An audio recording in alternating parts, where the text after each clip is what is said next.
Esta noche, el Monte de las Ánimas. En esta noche, la noche de cuantos desean vivir las más extraordinarias historias, pronto les llegarán los lúgubres tañidos de unas campanas.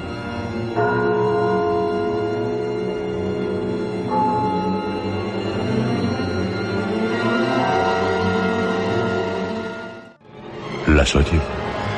Son unas campanas que anuncian que algo sobrenatural va a ocurrir.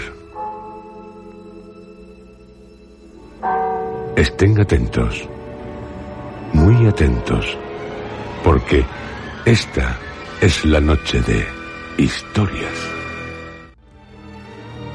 El jueves 22 de diciembre de 1870, hacia las 10 de la mañana, murió en Madrid, a los 34 años de edad, Gustavo Adolfo Bécquer. Sus últimas palabras, pronunciadas claramente, fueron: todo mortal. El cielo, encapotado, se oscurecería aún más al producirse 3/4 de hora después de su muerte aproximadamente un eclipse de sol. Fue como si a su muerte hasta el cielo se entristeciera. Escribió en su introducción sinfónica: por los tenebrosos rincones de mi cerebro, acurrucados y desnudos, duermen los extravagantes hijos de mi fantasía, esperando en silencio que el arte los vista de la palabra para poderse presentar decentes en la escena del mundo, fecunda como el lecho de amor de la miseria y parecida a esos padres que engendran más hijos de los que pueden alimentar. Mi musa concibe y pare en el misterioso santuario de la cabeza, poblándola de creaciones sin número, a las cuales ni mi actividad, ni todos los años que me restan de vida, sería suficiente a dar forma. Una de esas creaciones, el Monte de las Ánimas. El Monte de las Ánimas es una leyenda que, aunque el autor nos dice de Soria, como los ojos verdes y el rayo de luna, es invención suya. Se publicó en El Contemporáneo el 7 de noviembre de 1861. Son muchos los que la relacionan con la obra de Edgar Allan Poe, pero casi con toda seguridad Bécquer no conoció las creaciones del precursor de la novela policíaca. O con toda seguridad. Los hay que la relacionan con la balada de Uhland, el caballero nocturno. De lo que no cabe duda es de que Bécquer se inspiró en historias locales para escribir El Monte de las Ánimas, una de sus leyendas más inquietantes y sobrenaturales. En el Monte de las Ánimas, cerca del Duero, hubo unas ruinas. Ruinas que para unos eran de una capilla de los templarios y para otros del convento de San Juan del Duero, de los frailes de San Juan de Jerusalén. Los templarios, orden de caballería que se creó con el ánimo de proteger a los peregrinos que se dirigían a los santos lugares, fueron muy tratados por los románticos. La orden fue fundada en el año 1119. Balduino II, rey latino de Jerusalén, albergó a los templarios en su palacio, contiguo al llamado Templo de Salomón. Confirmados por el Concilio de Troyes, 1128, adquirieron poderío y riquezas, llegando a constituirse en los banqueros de Europa. Ellos y sus émulos, los caballeros de San Juan de Jerusalén, llamados hospitalarios, y los caballeros teutones, fueron los que principalmente tomaron parte en las cruzadas. Felipe IV de Francia, celoso de su poderío y codicioso de sus bienes, los acusó de herejía y otros delitos ante la Inquisición en el año 1307. Los jefes fueron quemados en la hoguera frente a la Catedral de Nuestra Señora de París. Cuando el Papa Clemente V ordenó a todos los soberanos de Europa que procediesen como el rey de Francia contra los caballeros de la Orden del Temple, o Templo, Jaime II de Aragón dio orden de que se cumplieran las dadas por el Papa, pero muchos se harían fuertes en diversos castillos. En Castilla, el Concilio de Salamanca los declaró inocentes en 1310, pero el Concilio de Viena, de 1312, decidió la supresión de la Orden del Temple en Aragón. Y ya, en esta noche, sepamos lo que ocurrió en otra noche, noche medieval, en el Monte de las Ánimas. No sin antes recordarles que cuando Bécquer escribe Caballo de Copas, el de la Carta de la Baraja Española, lo que nos quiere decir es que escribir no es más que un juego, y que el azul, dentro de la simbología de los colores, significa inquietud a causa de los celos.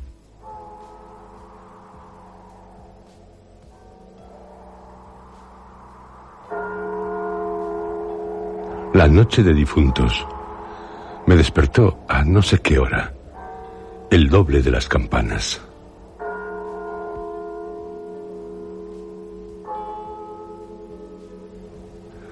Su tañido, monótono y eterno, me trajo a las mientes esta tradición que oí hace poco en Soria.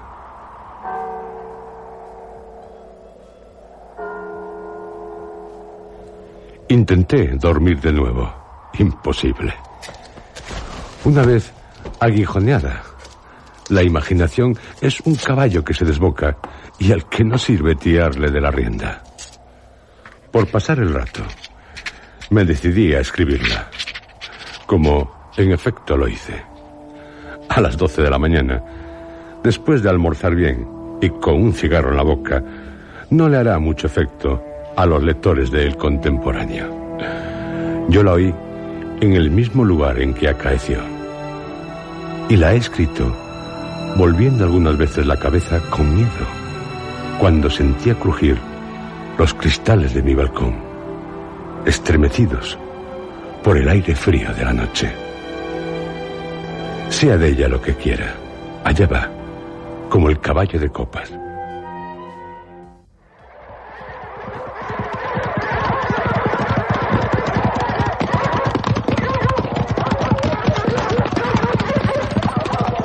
¡Atad a los perros! ¡Haced la señal con las trompas para que se reúnan los cazadores y demos la vuelta a la ciudad! La noche se acerca. Es día de Todos los Santos y estamos en el Monte de las Ánimas. ¿Tan pronto? A ser otro día no dejara yo de concluir con ese rebaño de lobos que las nieves del Moncayo han arrojado de sus madrigueras. Pero hoy es imposible.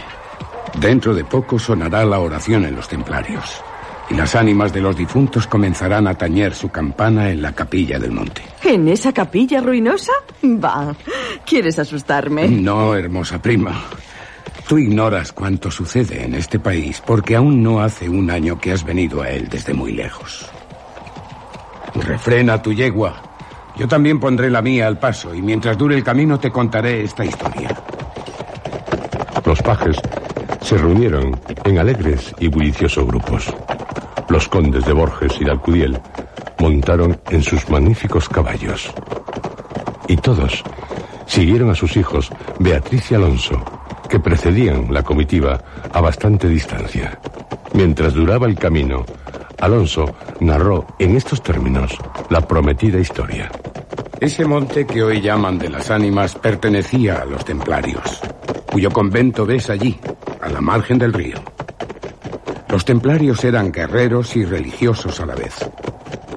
Conquistada Soria a los árabes, el rey los hizo venir de lejanas tierras para defender la ciudad por la parte del puente, haciendo en ello notable agravio a sus nobles de Castilla, que así pudieran solos defenderla como la conquistaron.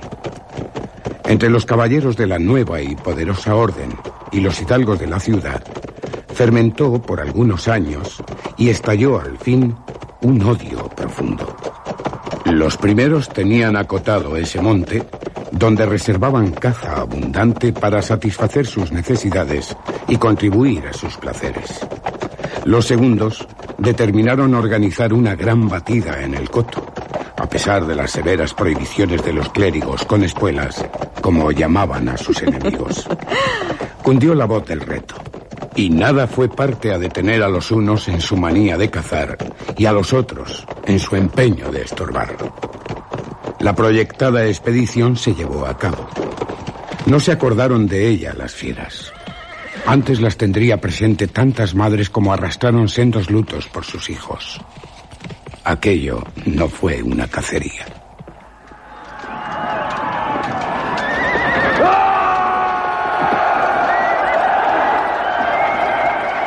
Fue una batalla espantosa.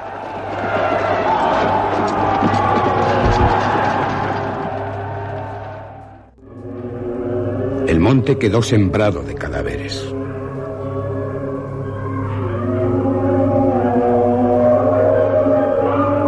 Los lobos, a quienes se quiso exterminar, tuvieron un sangriento festín.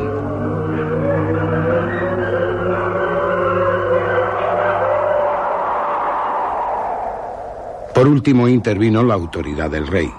El monte, maldita ocasión para tantas desgracias, se declaró abandonado. Y la capilla de los religiosos, situada en el mismo monte, y en cuyo atrio se enterraron juntos amigos y enemigos, comenzó a arruinarse.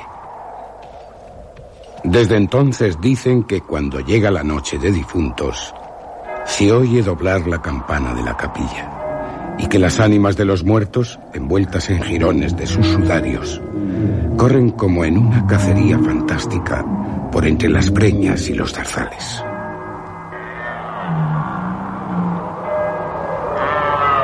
Los ciervos braman espantados, los lobos aúllan, las culebras dan horrorosos silbidos, y al otro día se han visto impresas en la nieve las huellas de los descarnados pies de los esqueletos. Por eso en Soria lo llamamos el Monte de las Ánimas, y por eso he querido salir de él antes de que cierre la noche. La revelación de Alonso concluyó justamente cuando los dos jóvenes llegaban al extremo del puente que da paso a la ciudad por aquel lado. Allí esperaron al resto de la comitiva, la cual, después de incorporarse los dos jinetes, se perdió por entre las estrechas calles de Soria. Los servidores acababan de levantar los manteles. La alta chimenea gótica del Palacio de los Condes de Alcudiel despedía un vivo resplandor, iluminando algunos grupos de damas y caballeros que alrededor de la lumbre conversaban familiarmente, y el viento azotaba los emplomados vidrios de las ojivas del salón. Solo dos personas parecían ajenas a la conversación general: Beatriz y Alonso. Beatriz seguía con los ojos y absorta en un vago pensamiento los caprichos de la llama. Alonso miraba el reflejo de la hoguera chispear en las azules pupilas de Beatriz. Ambos guardaban hacía rato un profundo silencio. Las dueñas referían, a propósito de la noche de difuntos, cuentos temerosos en que los espectros y los aparecidos representaban el principal papel.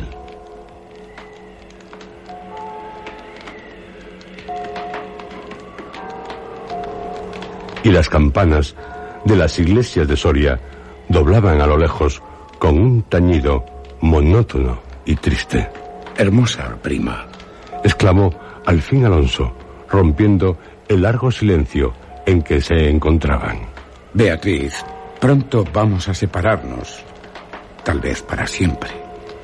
Las áridas llanuras de Castilla, sus costumbres toscas y guerreras, sus hábitos sencillos y patriarcales, sé que no te gustan. Te he oído suspirar varias veces. ¿Acaso por algún galán de tu lejano señorío?» Beatriz hizo un gesto de fría indiferencia. Todo un carácter de mujer se reveló en aquella desdeñosa contracción de sus delgados labios. Se apresuró a añadir Alonso: «O tal vez por la pompa de la corte francesa donde hasta aquí has vivido. De un modo o de otro, presiento que no tardaré en perderte. Al separarnos quisiera que llevases una memoria mía. ¿Te acuerdas cuando fuimos al templo a dar gracias a Dios por haberte devuelto la salud que viniste a buscar a esta tierra? El joyel que sujetaba la pluma de mi gorra cautivó tu atención. Ah, qué hermoso estaría sujetando un velo sobre tu oscura cabellera. Ya ha prendido el de una desposada. Mi padre se lo regaló a la que me dio el ser, y ella lo llevó al altar. ¿Lo quieres? No sé en el tuyo, pero en mi país, una prenda recibida compromete una voluntad. Solo en un día de ceremonia debe aceptarse un presente de manos de un deudo, que aún puede ir a Roma sin volver con las manos vacías. El acento helado con que Beatriz pronunció estas palabras turbó un momento al joven que, después de serenarse, dijo con tristeza: Lo sé, prima, pero hoy se celebran todos los santos, y el tuyo entre todos. Hoy es día de ceremonias y presentes. ¿Quieres aceptar el mío? Beatriz se mordió ligeramente los labios y extendió la mano para tomar la joya, sin añadir una palabra. Los dos jóvenes volvieron a quedarse en silencio, y volvió a oír la cascada de voz de las viejas que hablaban de brujas y de trasgos, y el zumbido del aire que hacía crujir los vidrios de las ojivas, y el triste y monótono doblar de las campanas.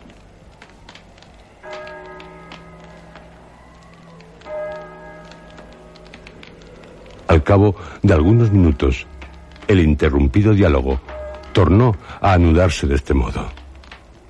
Y antes que concluya el día de todos los santos, en que así como el tuyo se celebra el mío, y puedes sin atar tu voluntad dejarme un recuerdo, no lo harás, dijo él, clavando una mirada en la de su prima, que brilló como un relámpago, iluminada por un pensamiento diabólico. ¿Por qué no? Exclamó, llevándose la mano al hombro derecho como para buscar alguna cosa entre los pliegues de su ancha manga de terciopelo bordado de oro. Después, con una infantil expresión de sentimiento, añadió: ¿Te acuerdas de la banda azul que llevé hoy a la cacería? Y que por no sé qué emblema de su color me dijiste que era la divisa de tu alma. Sí. Pues se ha perdido.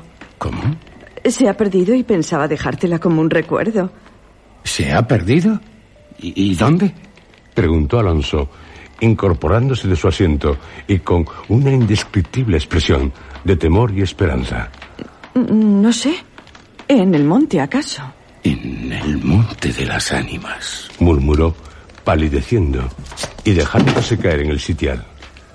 En el monte de las ánimas. Luego prosiguió, con voz entrecortada y sorda: Tú lo sabes porque lo habrás oído 1000 veces. En la ciudad, en toda Castilla, me llaman el rey de los cazadores. No habiendo aún podido probar mis fuerzas en los combates, como mis ascendientes, he llevado a esa diversión, imagen de la guerra, todos los bríos de mi juventud, todo el ardor hereditario en mi raza. La alfombra que pisan tus pies son despojos de fieras que he muerto por mi mano.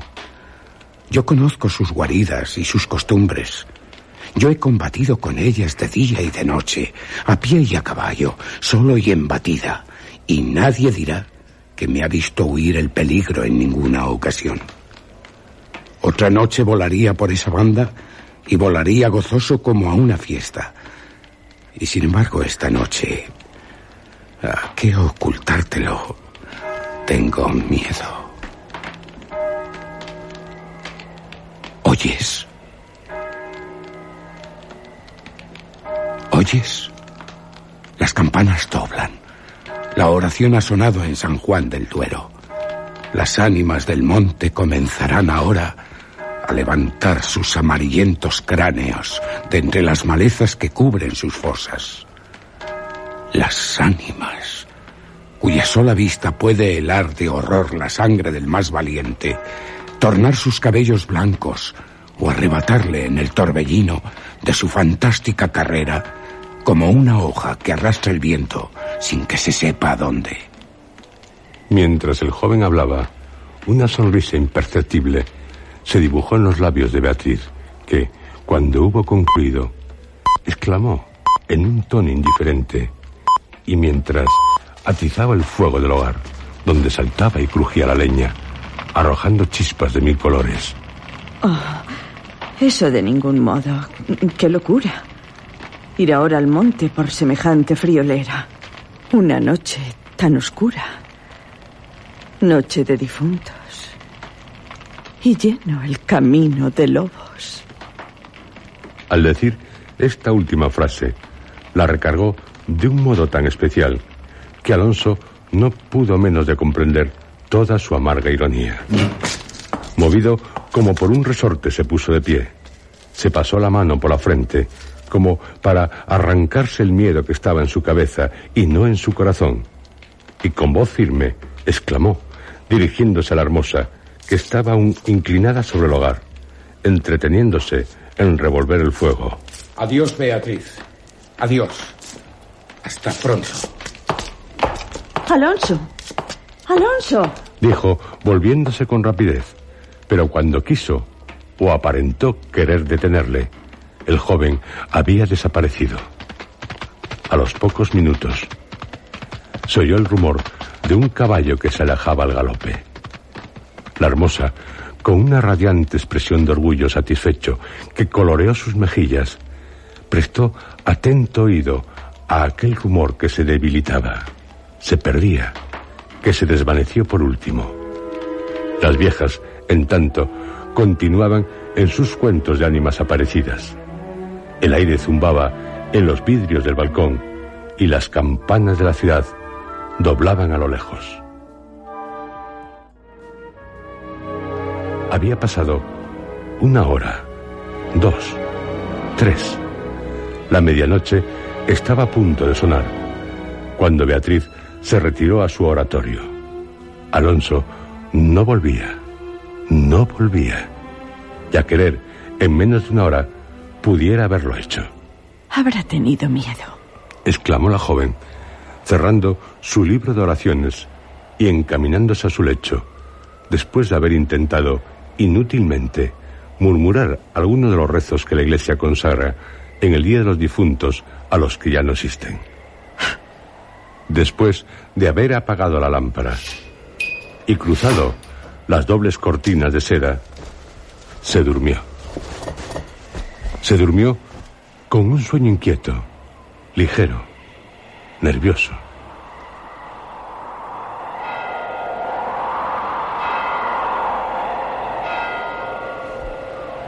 Beatriz.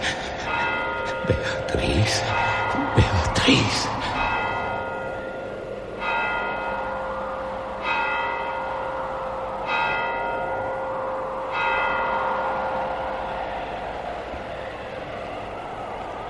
Las 12 sonaron en el reloj del postigo.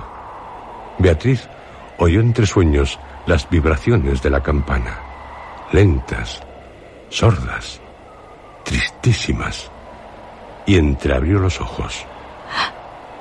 Creía haber oído, aparte de ellas, pronunciar su nombre, pero lejos, muy lejos, y por una voz ahogada y doliente. El viento gemía en los vidrios de la ventana. Será el viento. Y, poniéndose la mano sobre el corazón, procuró tranquilizarse. Pero su corazón latía cada vez con más violencia. Las puertas de alerce del oratorio habían crujido sobre sus goznes con un chirrido agudo, prolongado y estridente. Primero unas y luego las otras más cercanas. Todas las puertas que daban paso a su habitación iban sonando por su orden. Estas con un ruido sordo y grave, aquellas con un lamento largo y crispador. Después, silencio.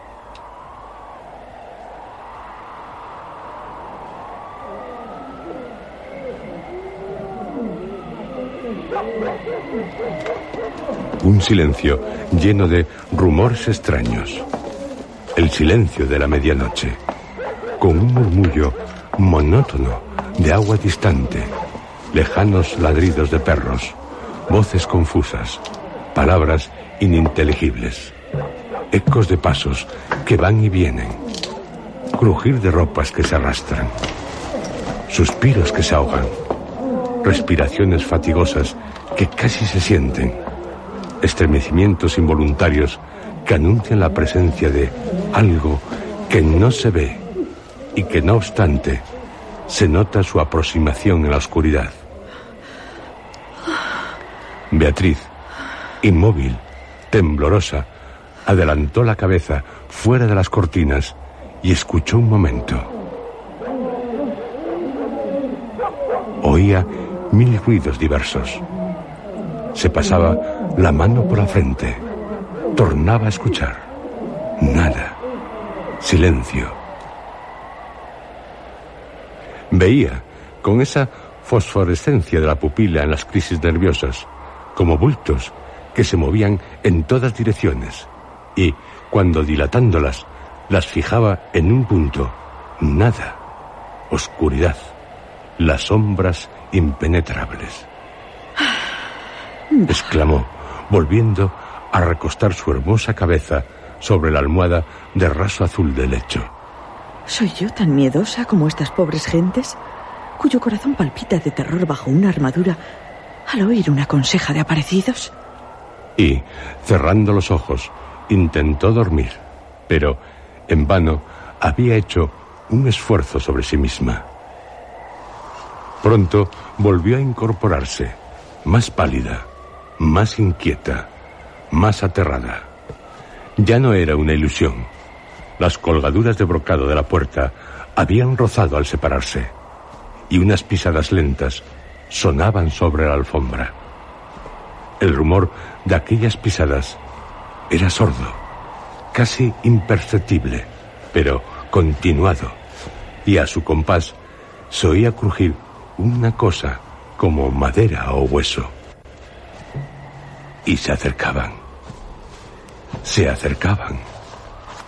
Y se movió el reclinatorio que estaba a la orilla de su lecho. Beatriz lanzó un grito agudo y, rebujándose en la ropa que la cubría, escondió la cabeza y contuvo el aliento. El aire azotaba los vidrios del balcón. El agua de la fuente lejana caía y caía con un rumor eterno y monótono. Los ladridos de los perros se dilataban en las ráfagas del aire, y las campanas de la ciudad de Soria, unas cerca, otras distantes, doblaban tristemente por las ánimas de los difuntos. Así pasó 1 hora, 2, la noche, 1 siglo, porque la noche aquella pareció eterna a Beatriz. Al fin despuntó la aurora. Vuelta de su temor, entreabrió los ojos a los primeros rayos de la luz. Después de una noche de insomnio y de terrores, es tan hermosa la luz clara y blanca del día. Separó las cortinas de seda del lecho, tendió una mirada serena a su alrededor, y ya se disponía a reírse de sus temores pasados, cuando de repente un sudor frío cubrió su cuerpo. Sus ojos se desencajaron y una palidez mortal decoloró sus mejillas. Sobre el reclinatorio había visto, sangrienta y desgarrada, la banda azul que perdiera en el monte. La banda azul que fue a buscar a Alonso.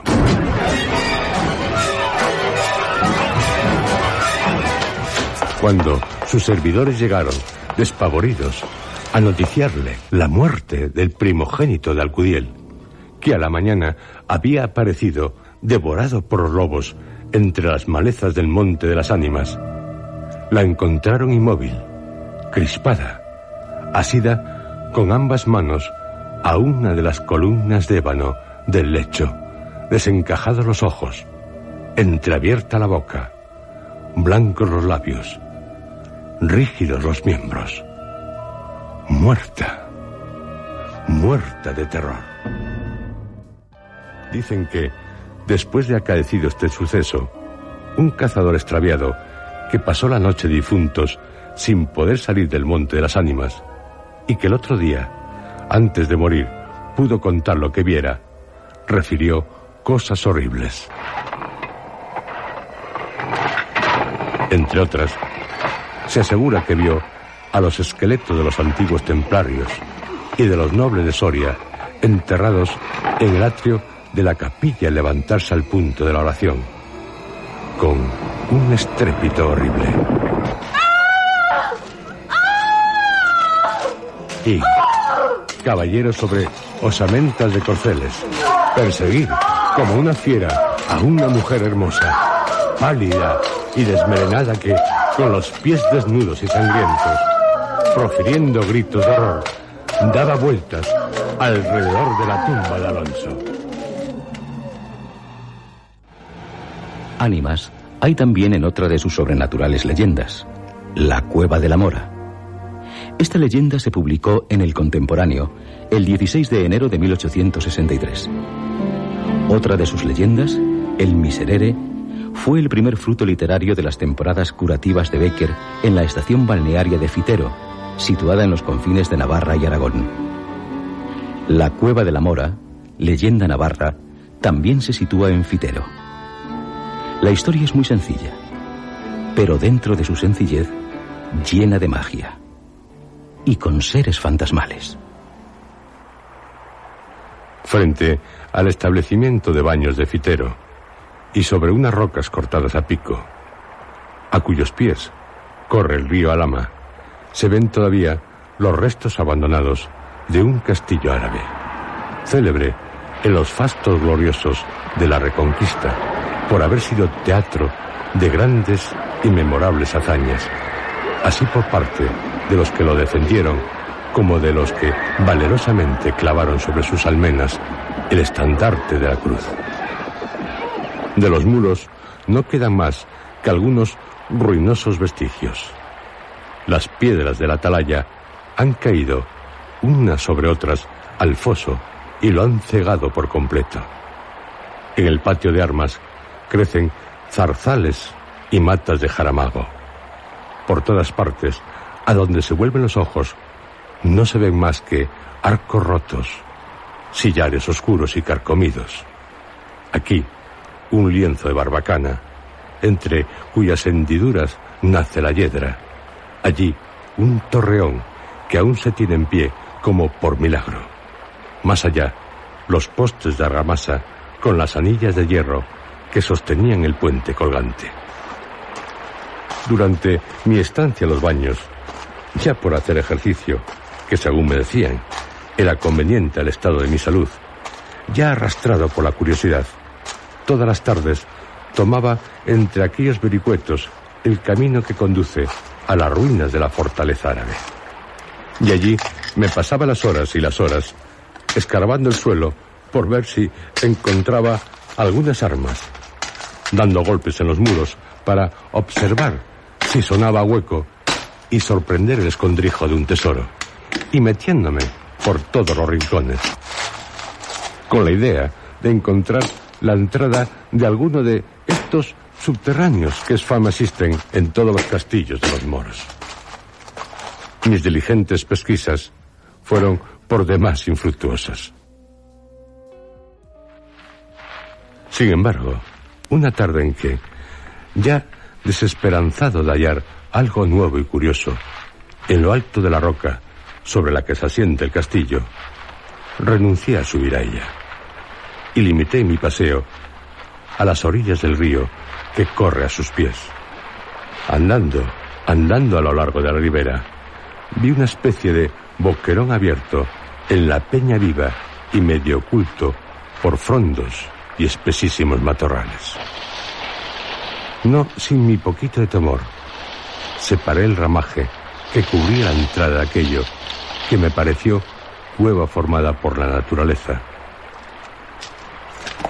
Después que anduve algunos pasos, vi era un subterráneo abierto a pico. No pudiendo penetrar hasta el fondo, que se perdía entre las sombras, me limité a observar cuidadosamente los accidentes de la bóveda y del piso, que me pareció que se elevaba formando como unos grandes peldaños en dirección a la altura en que se halla el castillo, del que ya he hecho mención, y en cuyas ruinas recordé entonces haber visto una poterna cegada. Sin duda, había descubierto uno de esos caminos secretos tan comunes en las obras militares de aquella época, el cual debió servir para hacer salidas falsas o coger, estando sitiados, el agua del río que corre allí inmediato, para cerciorarme de la verdad que pudiera haber en mis deducciones. Después que salí de la cueva, por el mismo sitio por el que había entrado, trabé conversación con un trabajador que andaba podando unas viñas en aquellos vericuetos, y al cual me acerqué so pretexto de pedirle lumbre para encender un cigarrillo. Hablamos de varias cosas indiferentes, de las propiedades medicinales de las aguas de Fitero, de la cosecha pasada y la porvenir, de las mujeres de Navarra y el cultivo de las viñas. Hablamos, en fin, de todo lo que al buen hombre se le ocurrió, primero que de la cueva, objeto de mi curiosidad. Cuando, por último, la conversación recayó sobre este punto, le pregunté si sabía alguien que hubiese penetrado en ella y visto su fondo. Me dijo, como asombrado al oír mi pregunta: ¿penetrar en la cueva de la Mora? ¿Quién había de atreverse? ¿No sabe usted que de esa cima sale todas las noches un ánima? ¿Un ánima? ¿El ánima de quién? El ánima de la hija de un alcalde moro, que anda todavía penando por estos lugares, y se la ve todas las noches salir vestida de blanco de esa cueva, y llena en el río una jarrica de agua. Por la explicación de aquel buen hombre, vine en conocimiento de que acerca del castillo árabe y del subterráneo que yo suponía en comunicación con él, había alguna historieta.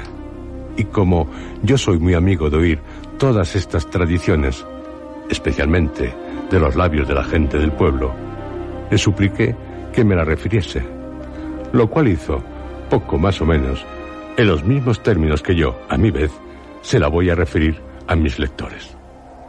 Cuando el castillo, del que ahora solo restan algunas informes ruinas, se tenía aún por los reyes moros, y sus torres, de las que no ha quedado piedra sobre piedra, dominaban desde lo alto de la roca en que tiene asiento todo aquel fertilísimo valle que fecunda el río Alhama, tuvo lugar, junto a la villa de Fitero, una reñida batalla, en la cual cayó herido y prisionero de los árabes un famoso caballero cristiano, tan digno de renombre por su piedad como por su valentía.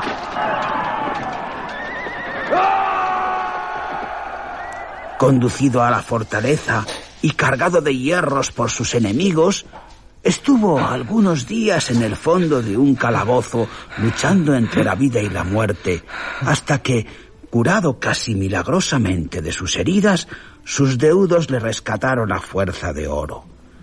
Volvió el cautivo a su hogar, volvió a estrechar entre sus brazos a los que le dieron el ser. Sus hermanos de armas y sus hombres de guerra se alborozaron al verle, creyendo llegada la hora de emprender nuevos combates. Pero el alma del caballero se había llenado de una profunda melancolía, y ni el cariño paterno ni los esfuerzos de la amistad eran parte a disipar su extraña melancolía.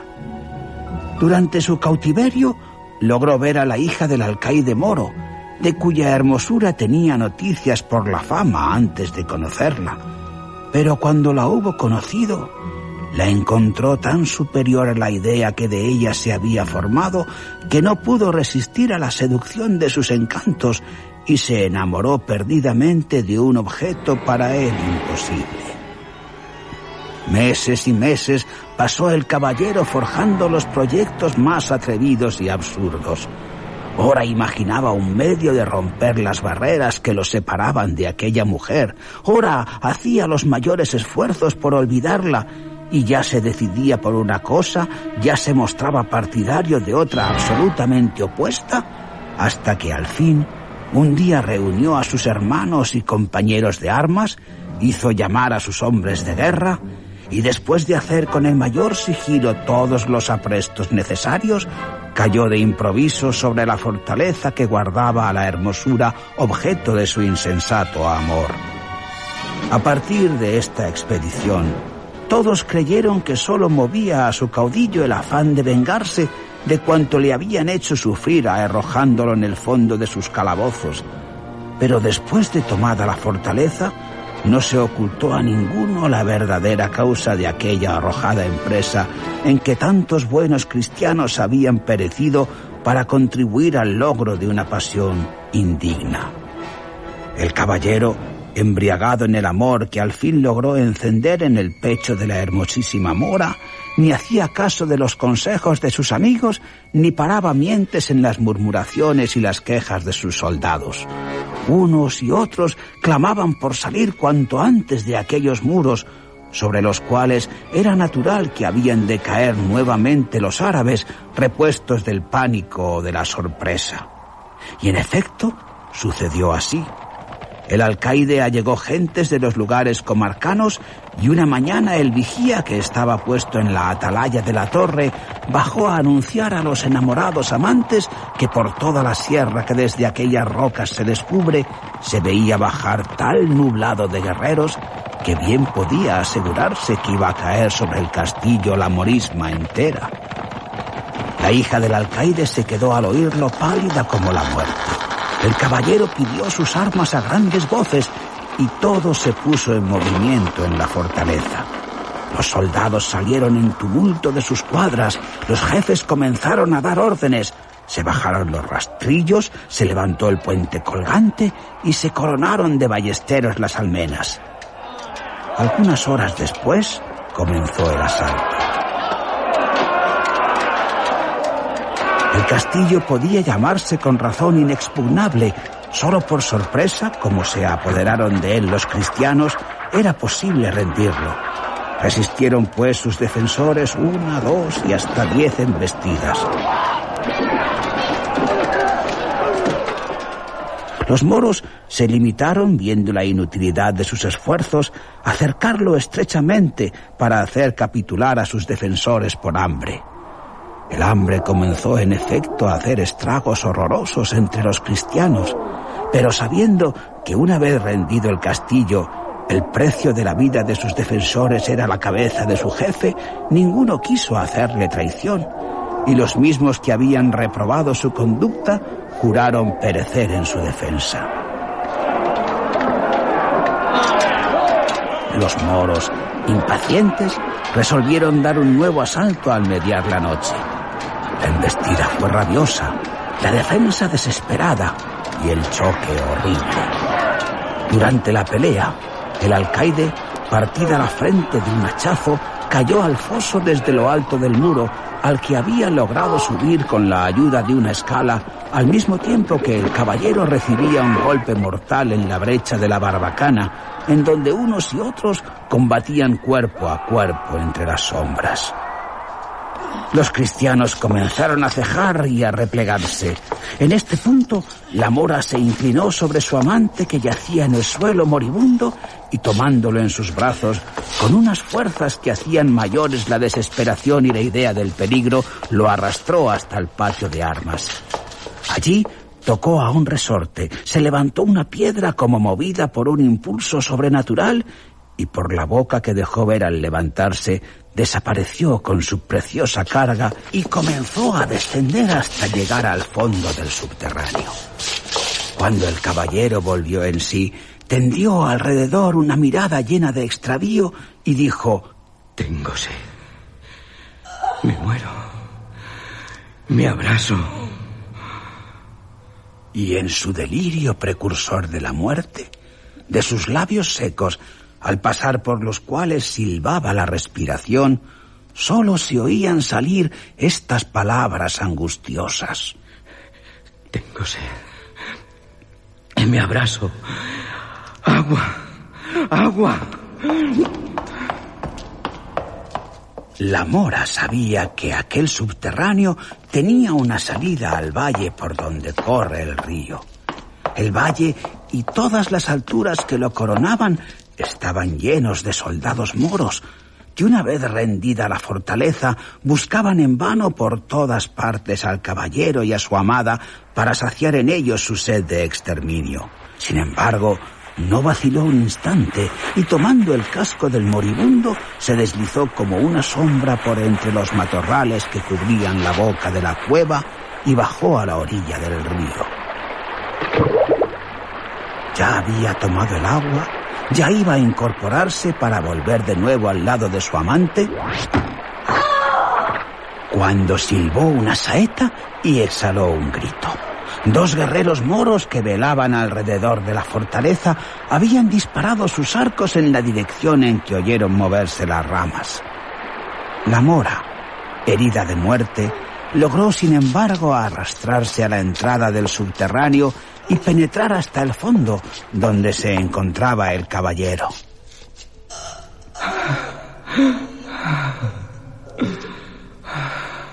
Este, al verla cubierta de sangre y próxima a morir, volvió en su razón y, conociendo la enormidad del pecado que tan duramente expiaban, volvió sus ojos al cielo, tomó el agua que su amante le ofrecía y, sin acercársela a los labios, preguntó a la mora: ¿Quieres ser cristiana? ¿Quieres morir en mi religión? Y si me salvo, salvarte conmigo. La mora, que había caído al suelo desvanecida con la falta de sangre, hizo un movimiento imperceptible con la cabeza. Dios. Sobre la cual derramó el caballero el agua bautismal, invocando el nombre del Todopoderoso. Al otro día, el soldado que disparó la saeta vio un rastro de sangre a la orilla del río y, siguiéndolo, entró en la cueva, donde encontró los cadáveres del caballero y su amada, que aún vienen por las noches a vagar por estos contornos. Romántico y sobrenatural mundo de Gustavo Adolfo Bécquer. Un mundo en el que seguiremos en nuestro próximo programa, con otra de sus leyendas, la mágica, asombrosa, inquietante, fantástica leyenda, los ojos verdes.